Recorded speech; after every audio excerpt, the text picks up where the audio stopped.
We do find that school is a major problem for these individuals. They are as impaired academically as our ADHD individuals, which is hard for people to believe because ADHD is so impairing, but SCT is equally as disruptive to education. Here the major problem is mistakes. You get all your work done and half of it's wrong. You missed the little cues.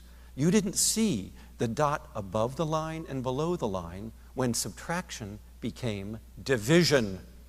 And you just kept doing subtraction. So the second half of your paper is wrong. You fail, right? That's the kind of mistakes we're looking for, these failures in detection, rather than you just didn't do your work. But both will produce impairments. Now, fascinating, we have 3 papers so far that show that both groups are equally as likely to have learning disorders, which means that between 35 and 50% of people with these disorders have a primary learning disability that links up with it. But the pattern of the learning disabilities is looking different. This links to math disorders.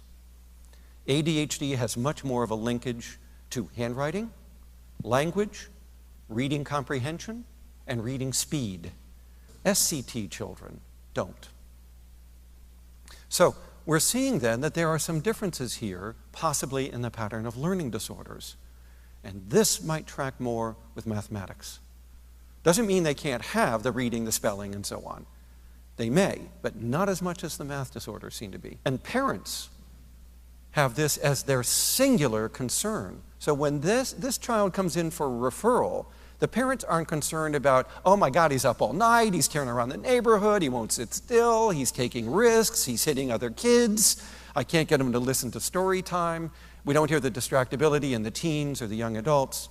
Instead, what we hear from these people is he's failing. Does he have a learning disability? Why is he struggling so much in school? He's a nice kid.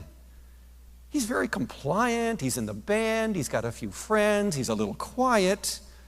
But God, getting homework out of this kid is torture.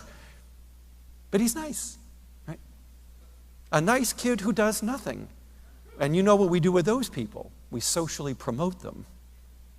And as a result, children with SCT are later to be referred than ADHD children. They will go on failing longer than ADHD children will because they're nice.